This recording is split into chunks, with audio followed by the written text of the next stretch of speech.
Well, there's a hate speech bill going through Parliament. It is going to be enacted very soon.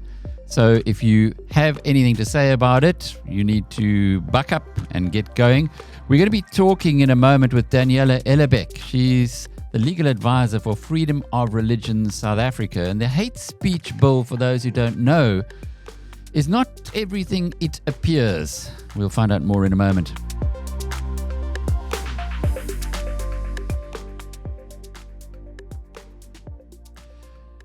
Daniela, I haven't been following this bill very closely, but there has been a lot of emotion around it. You would think on the surface, anything that stops hate speech in a democracy, a young democracy like ours, would be a really good thing. But there's a heck of a lot more to it as I started researching this. What is your interest in the subject? So, Alec, Freedom of Religion South Africa, commonly known as FORSA, is a apolitical, neutral, legal advocacy organization that focuses specifically on protecting South Africans' right to not only believe what they choose to believe internally, but then to also manifest that belief outside by talking to people about it, teaching on it, and so forth. So when this bill came along quite a few years ago, when it was first in front of the Department of Justice, it was in quite bad shape and would have criminalized almost anything. Now, we started engaging with this bill because obviously it would affect one's right to express one's faith and also one's opinions and thoughts and beliefs in the public realm.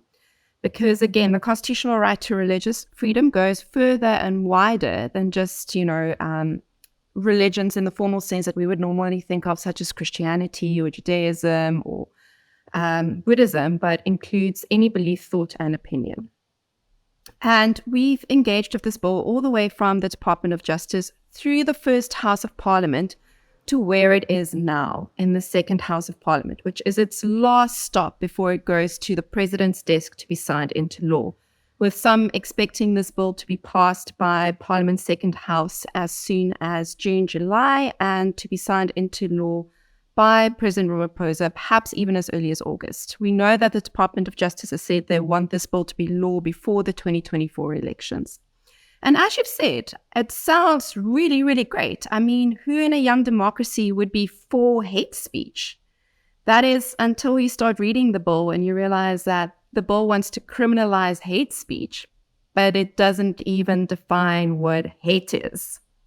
So then you start not criminalizing hate speech, you start criminalizing speech that people hate. So that is but one of the many problems with the bill. And it comes in this very nice packaging of, oh, this is the gift wrapping. We are going to solve racist speech within South Africa. And, we are going to criminalize hate speech. But if you open it up and you start realizing, wait a moment, hate isn't defined. The grounds for harm, which is one of the elements of the proposed crime of hate speech, are so broad that it includes speech that is emotionally hurtful, so speech that hurts feelings. It includes, for example, grounds such as anything that undermines the social cohesion of South Africa. So immediately that would throw in every form of political speech, in my mind at least. And you start realizing that they want to send you to jail for up to 8 years for speech, when I think that most murderers probably don't even serve 8 years in prison at the moment. Then you start realizing okay, so it comes in this very pretty gift wrapping, but once I open it up, it starts looking more and more like slavery. But Daniela, isn't there anything in our constitution already to do with this kind of I won't call it a crime because presumably it isn't a crime yet, but against this kind of behavior in public? So, Alec, that's a very, very good question, because our Constitution protects our right to freedom of expression. And then it lists specific examples about what that right includes. So, for example, freedom of the press and media, which is very important, for example, for you and BizNews, as well as the freedom to impart information and exchange ideas. because obviously this is important for a democracy, because we need to be able to talk to one another in public, find one another, and decide on the way forward for very, topical and controversial issues. And then it goes on to say 3 forms of speech that are specifically not protected. So like we've said, freedom of press and media is specifically protected, and the freedom to exchange information and ideas is specifically protected. But propaganda for war, incitement of imminent violence, and the advocacy of hatred based on race, ethnicity, gender, or religion that constitutes the incitement to cause harm are all 3 forms of unprotected speech. And it's this last one, the advocacy of hatred on race, ethnicity, gender, or religion that constitutes the incitement to cause harm, that is colloquially known as hate speech. So hate speech is unprotected speech in the Constitution. And in answer to your remark that this is a form of speech that is perhaps not yet criminalized, one can look at how the existing criminal law already prohibits, for example, in the common law crime of criminalise, that has already been used successfully to counteract racist speech, such as we look at the cases of Penny Sparrow and Vicky Momberg. So we already have the law of criminalise that prohibits that already criminalize hate speech. In fact, we've already seen it used successfully against people. And we also have the Riotous Assemblies Act and the Intimidation Act, which also prohibits and criminalizes inciting people to commit an offense and intimidating people. So we already see that we already have existing laws in place that are effectively used to combat this. And then on top of that, we've got the civil law, in terms of which I can sue you, for example, for hate speech, in terms of the Equality Act. Now, if I sue you, Alec, it's not the state charging you with a crime like it would if you contravened the Riotous Assemblies Act or the common law crime of criminalise, but the court can order you to pay damages to me, it can order you to make an apology, but you won't get a criminal record and you won't go to jail. So we see that we already have existing laws in place to deal with quote-unquote racist speech that are being effectively used. So many have argued that this bill is actually unnecessary and that it's more of a political move than a real need and lacuna in the legal realm. So how would we know that it is a political move? Because you've explained it to me and to all of us very well. Thank you. But when we take it one step further, somebody somewhere must really want this to happen, because it's been going along for quite some years, as you mentioned earlier. Yes, and the public has been really wonderful at getting involved at every stage of the process. And there, I just want to say that people have been asking me, but okay, why is Parliament asking for our comments again on this bill? And so I just want to break down the lawmaking process for people quickly. As a bill will normally start in a department, in this case, the Department of Justice, and people get a chance to comment on this bill. Now, when the bill was first introduced in the Department of Justice, Alec, it would have made things like saying that prostitution is perhaps not the best form of career for girls to pursue a crime. So it was in really bad shape when it first started, and the public made comments, and as a result of that, it was tightened up. Then it was tabled by the department to Parliament's first house. And again, people made comment when Parliament's first house asked for it. And here I have to say that in spite of many people calling for the scrapping of the bill, I believe over 104,000 asked for the scrapping of the bill. Instead of scrapping the bill, Parliament increased the proposed imprisonment sentence from 3 years to 8 years, decided this bill was a really good idea, and passed it through to the second house, which is now the final stop for public comments before it goes to President Ramaphosa's desk to be signed into law. So, I mean, Alec, looking at that situation where a numerous amount of public comments were arguably not meaningfully considered by Parliament, and this bill was put through in spite of massive concerns with its unconstitutionality, because it arguably criminalizes speech that the Constitution says the state needs to protect. And the fact that the Department of Justice has said they want this bill through before the 2024 elections, one could argue that, and in fact, the fact that the bill is unnecessary, like we've said, one can argue that there's definitely something afoot here. People sitting outside of it are saying, okay, there are 104,000 people who've signed. And their views haven't been taken into account. Do you need Do you need 1 million people for the views to be taken into account? 10 million people? So I'm just trying to understand why this is such an important thing for certain people to push through. Alec, I think that it's going to result in the criminalization of speech that people don't like. Because if you look at what the bill proposes to do, it proposes to criminalize any form of expression that is harmful or incites harm, and that promotes and propagates hatred on a group of listed grounds. So if you've got these three elements, then you've committed the proposed crime of hate speech and you can go to jail for up to 8 years. And as we've said, the first element of harmful is very wide and includes emotional harm, so emotional detriment, anything that substantially hurts someone else's feelings. It includes economic harm, which is very strange because why are you going to be sending someone to jail for causing someone else financial loss? Surely the proper remedy there is to sue that person under civil law and get them to pay damages.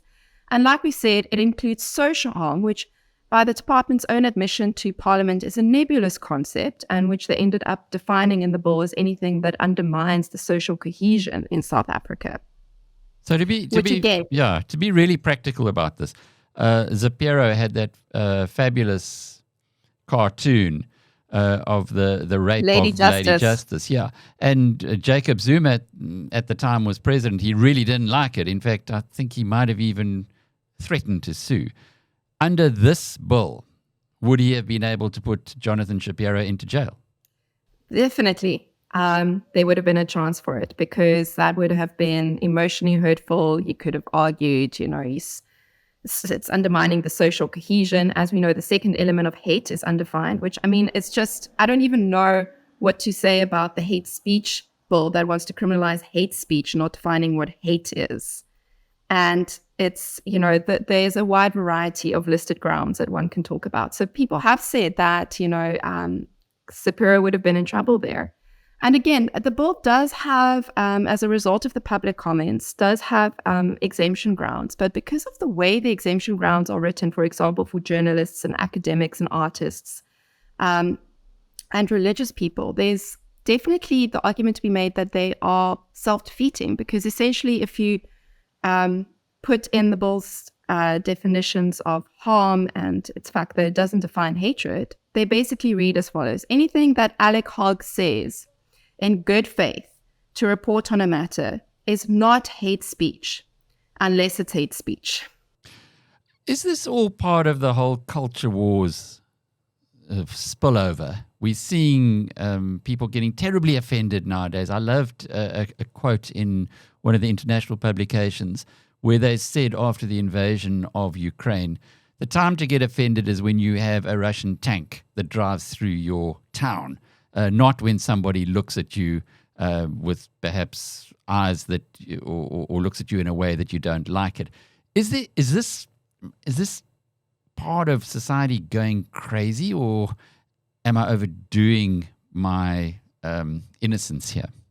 I think there's definitely the fact that is the kind of like zeitgeist at the moment that has opened up the door even for a bill like this to be considered in a very young democracy. Because I think we need to pull back and just realize that, hang on, we haven't even had the right to freedom of expression for 30 years.